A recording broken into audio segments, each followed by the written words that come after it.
Good morning mga Kodoks. So ngayon, dadalhin ko kayo sa aking usual day papunta sa aking workplace. So ngayon po ang time is nasa 7:20 AM ng umaga. So naglalakad po ako ngayon papunta sa aking workplace. So itong walk na to is approximately mga 25 to 30 minutes. So halika, punta tayo sa aking workplace. Ang season nga pala ngayon dito sa UK ay yung autumn or fall. So medyo malamig na po talaga. Usually nasa mga 9 to 12 degrees Celsius ang lamig. Tolerable pa naman. Kaya ngayon naka-jacket ako. Naka-puffer jacket ako papuntang hospital. So far ngayon 1 month na po ako sa aking work. Bilang isang early year support worker. Nagtatrabaho po ako sa nursery dito sa trust po namin dito sa lugar po namin dito sa countryside sa UK. So far okay naman po ang lahat. So itong trabaho ko ngayon first time ko pong magtrabaho bilang isang hindi doktor. Tulad nga nung sinabi ko sa previous kong videos, kailangan ko pang matapos ang aking PLAB pathway before ako maging doktor dito sa UK. So natapos ko na noong August 2022 ang aking OET o yung aking English test. Tapos recently lang nitong August 2023 natapos ko na rin ang aking PLAB 1.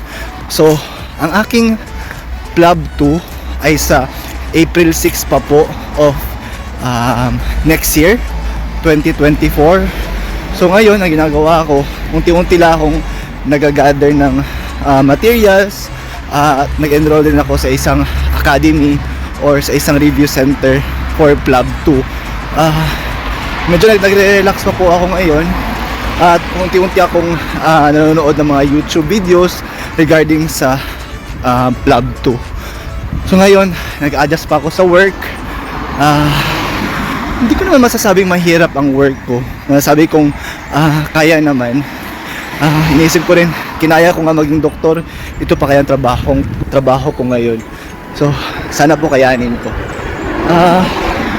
So far ang work ko, nadi-deal kami sa mga bata. Usually edad mga 1 to 3 years old.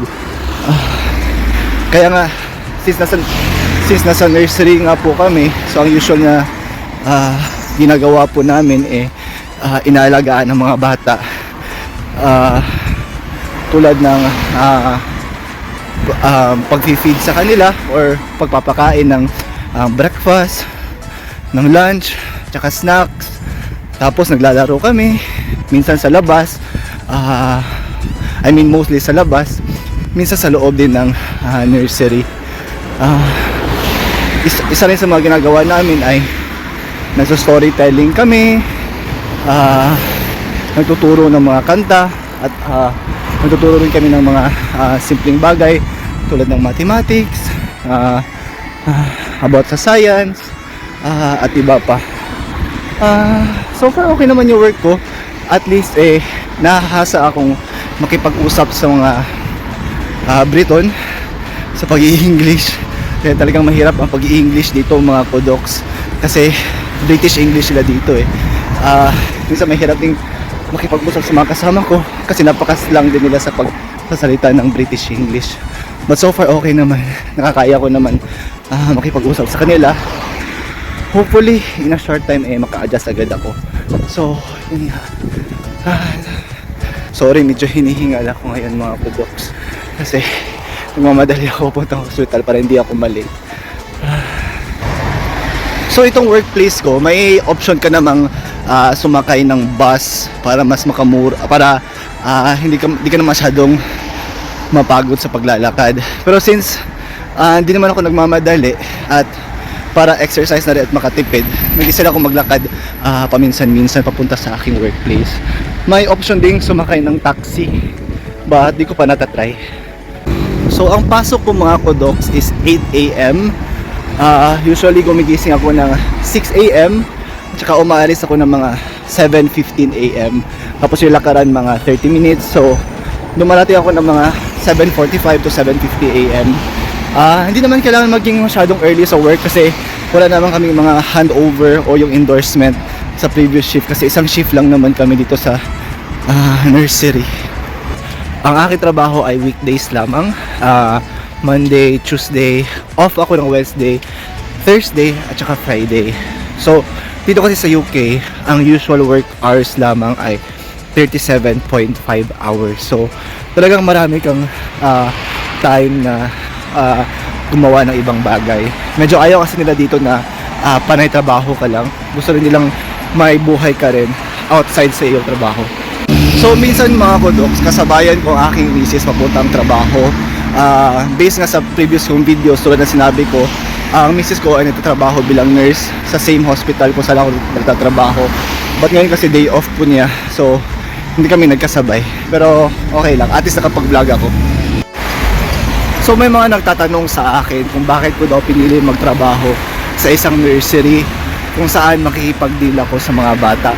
So ang reason ko kung ba't ko pinili itong trabahong ito, at saka grateful naman talaga ako na natanggap ako bilang isang early years support worker dito sa nursery ng hospital, kasi at least kung matapos ko na ang aking exam bilang isang doktor dito sa UK, at least sa time na yon na baka late next year or middle of next year 2024, at least sanay na ako makipag-usap sa mga bata. So yung communication at least maging madali na sa akin, kasi dito sa nursery ngayon puro kami conversation or panay yung interaction namin sa mga bata. So at least with this job medyo hindi na ako mahihirapan sa communication ko sa mga bata at pati na rin sa mga parents ng mga bata in the future kung sakaling magiging doktor nga ako dito sa UK. So maganda itong stepping stone sa mga pediatrician na sa Pilipinas na gustong maging doktor dito sa UK. So yun nga, hindi ganun kadali ang journey na ito kasi kailangan mo pang pagdaanan ang point na magtrabaho bilang isang hindi doktor. So okay lang, tsaga-tsaga lang, kasi alam ko naman na in the near future makakamit ko rin yung pangarap ko na maging doktor dito sa UK. So kapit lang kabayan. So kung doktor ka na sa Pilipinas at andito ka sa UK at naka-dependent visa ka, meaning yung main applicant mo is yung spouse mo, your husband or your wife. So gamitin mo yung time na nandito ka sa UK. Kung kaya naman magtrabaho ka, kahit hindi mo na as isang doktor, marami ka naman pwede pasukan. Pwede ka maging nursing assistant, pwede ka maging phlebotomist, pwede ka rin maging radiographic assistant, at tulad ko isang nursery early year support worker. So maraming trabaho. Pwede ka rin sa endoscopy bilang isang assistant. So maraming opportunity for the meantime para sa isang doktor na naghihintay ng kanyang GMC registration or matapos yung exam niya bilang isang doktor dito sa UK. So gamitin mo yung time na to para magka-experience sa hospital system dito sa UK, at syempre para makapag-ipon ka rin ng pera while waiting sa iyong club journey or journey mo bilang isang doktor dito sa UK. So mga kodoks, nandito na po ako sa vicinity ng hospital kung saan ako nag-work. So I think di yata pwedeng mag video sa loob ng hospital, so hanggang sa labas na lang ako. So so far nakarating naman ako ng mga 7:45 AM. So medyo maaga, so I think napabilis yung lakad ko. So sana maging okay yung araw ko. Kita-kits mamaya paglabas ng work. Bye bye.